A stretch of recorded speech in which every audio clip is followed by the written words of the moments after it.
Castle XLX2 with the 1100 kV 2028 motor. I'm going to get this opened up, show you guys what's inside, get it Castle linked, and set it up. Take a look. Here they are right here, and I do gotta say that is a full 2028 size motor. That thing is awesome. The other 1100 from Hobby Wing is a little bit shorter, so this right here should have way more torque than that one. The ESC. Check this thing out right here. Full nice aluminum case. That is beautiful. And I love the fact that it's censored. The biggest issue that I have is I need this 12S capable. Come on, Castle. I know you guys can do it. Oh man, 12S will be wonderful. Nice 12S censored. Phenomenal. Now, one thing that they did, they went back to the 8mm bullets.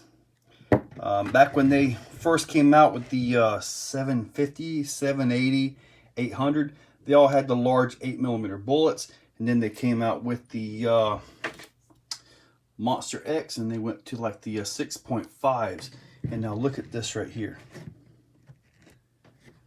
They are the same size. That's awesome. This is the 800, and that is obviously the 1100. So yeah, that's awesome. Beautiful. I've been wanting a nice big 1100 kV for a while, so yeah. That thing is going to be awesome in the Kraken 8S and the X-Max and who knows what.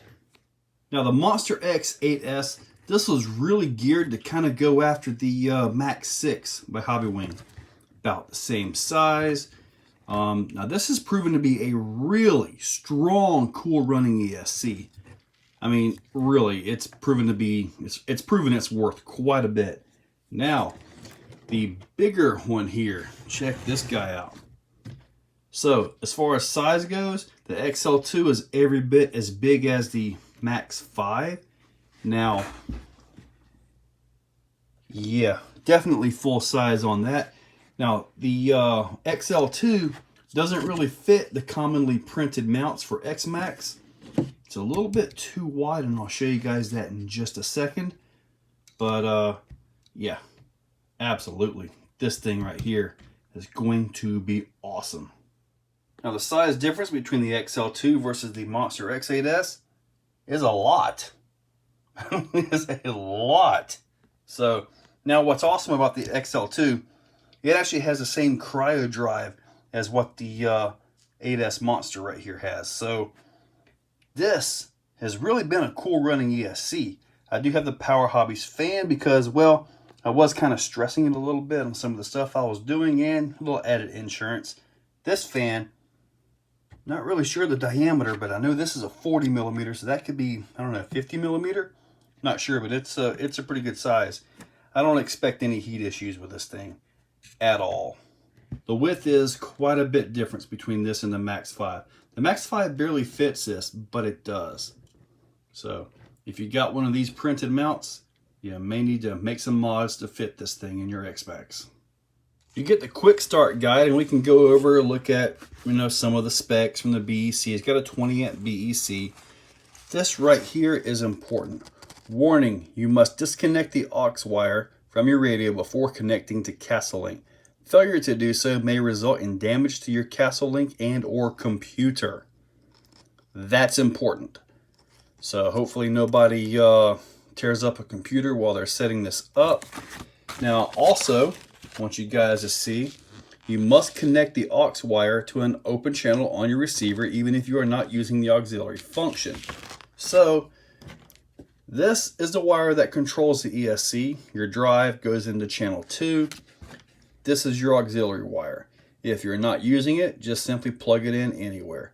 If you do have a option set up for the auxiliary wire, well, you know, you'll want it on the appropriate channel.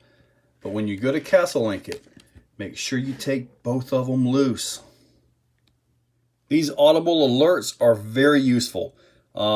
Yeah, I can't tell you how many times somebody said, hey, look at this, beep, beep, beep, beep, beep, beep, beep, beep, beep. You know, it just does all that kind of stuff. And well, with this right here, you can pretty much tell them what it is. Usually it has something to do with a radio glitch. That's a very common one. Excessive load, I doubt we're going to see that with this ESC. I don't hardly ever see it. I have seen BEC over temperature on a Mamba X before. And another real common one is the data log full warning. That one is very common. Since I'm not very computer tech savvy, I'm just simply going to record like this. When you get the Castle link loaded up on your computer, and you got everything connected, you'll get this right here. XL2. I did have to update the Castle link like you do with just about all of them that come up. So now as far as the software, right now it's at the initial software. So here we have the basic functions here. You have auto lipo, which is where I leave it at.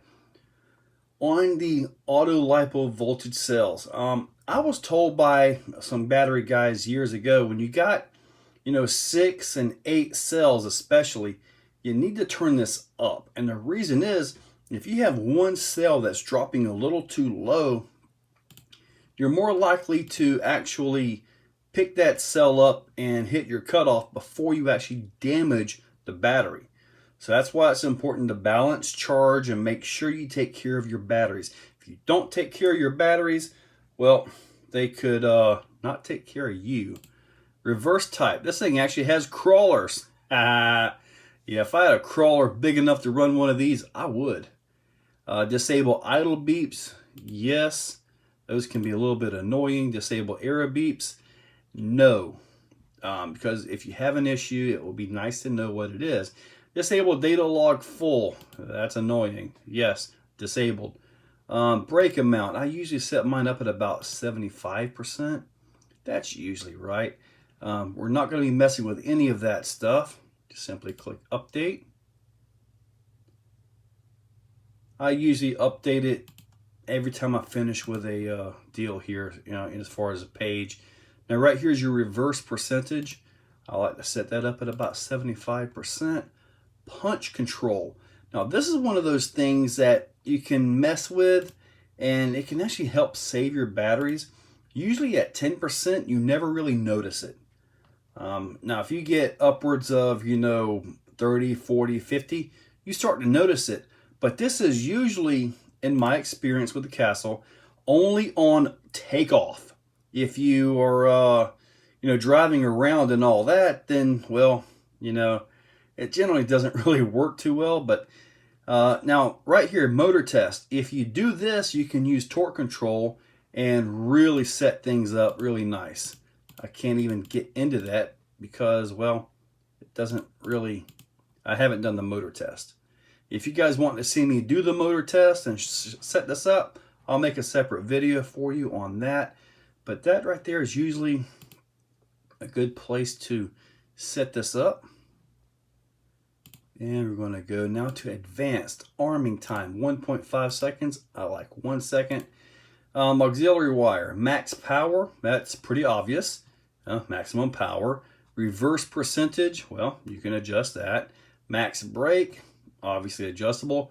Drag brake, once you get the drag brake set, you really don't need to mess with it too much unless you're racing and you want real quick access to maybe adjusting the drag brake if you let off on a slick track or something.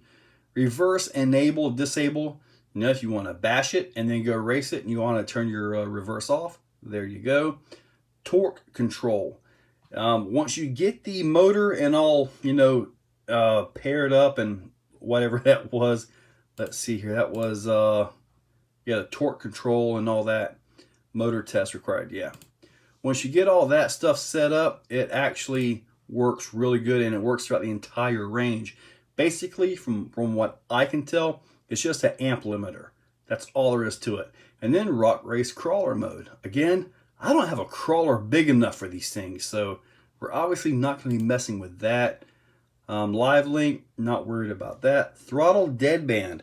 If you have a really nice radio, like a nice Futaba 4PLS or a better, something with real good quality radio, then you can actually set this way down and get really sensitive.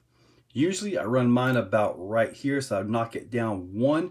Gives me a little bit more sensitivity off the line, you know, right there when you just start to pull the trigger. So, and now motor direction, obviously it's either normal or reverse. Motor type, Smart Sense. For some reason this thing can do a brush motor. Wow, okay. Censored only. I don't run this. And the reason is, if you happen to the sensor wire come loose, then it's not going to run. This right here, it will run with or without a sensor wire. It uses the sensor wire to start up smooth, but once the motor is actually going, at that point, it just switches to sensorless, which is perfect, you know. Motor timing. It's at normal 10%. I guess I'm going to leave it at that. With a 4-pole motor, you really don't want a lot of timing. The 2-pole motors, now they are more responsive to timing and all that.